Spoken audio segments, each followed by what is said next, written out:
flour, so they're flourless. They're really good and they don't take long to bake. Let's get cracking! We got some peanut butter, the eggs. We got some rolled oats, and we really like the brand Red Mills.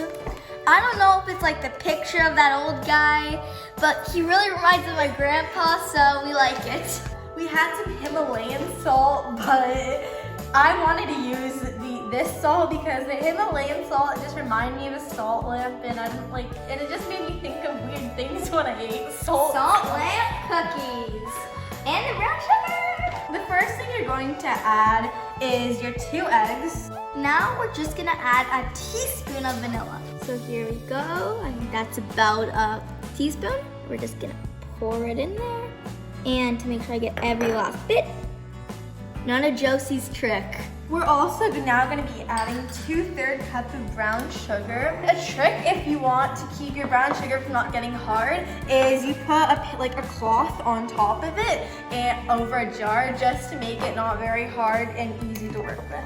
Another trick from Nana Josie, you always add a little less sugar than the recipe calls for. So now we're going to be adding some peanut butter because that is what this recipe is called. So we're supposed to be adding a cup of peanut butter. Another pro tip, if you have hard peanut butter like we do, you can always put it in the microwave just for a little bit.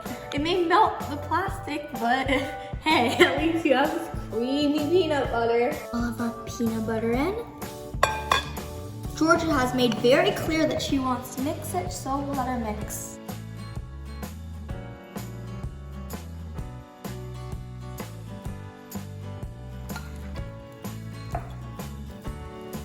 You know what?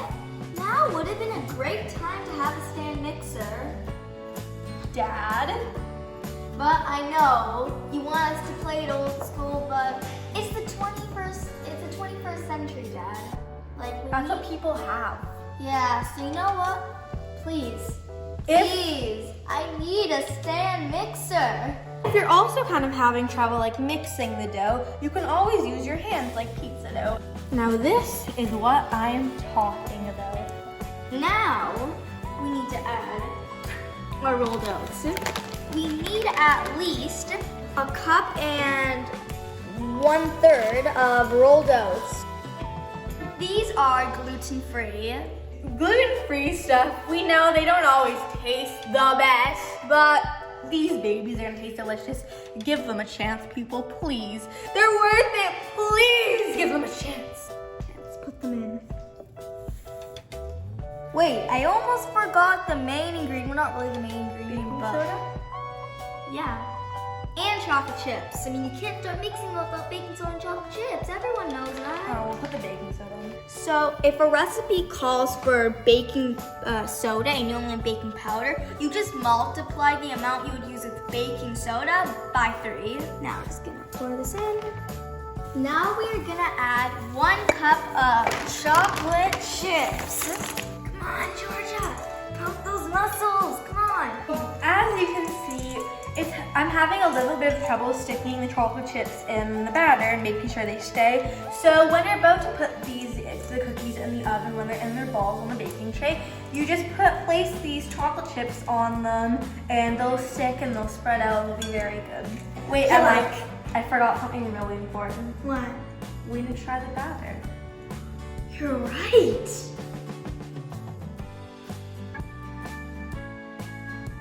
We have a tray with parchment paper so we can make the cookie balls.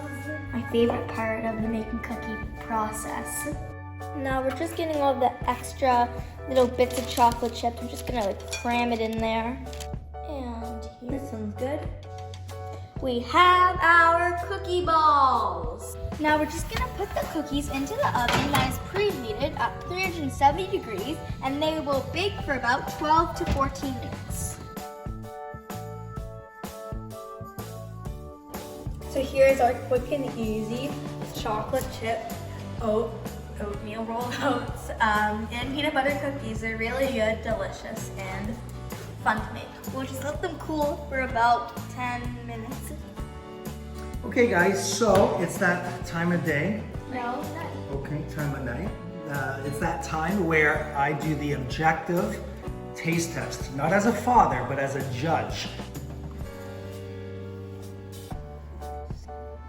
You have these cookies that have loads of chocolate chip on top, melted. Then in the middle, you have absolutely nothing. They're dry, which I like them dry because it makes these cookies a great dunking cookie for the morning and milk. Dunking cookie for milk and for all that good stuff. And you know what? They taste really healthy. Let me judge alongside you. Good job, Rose. I give these cookies a 9.5.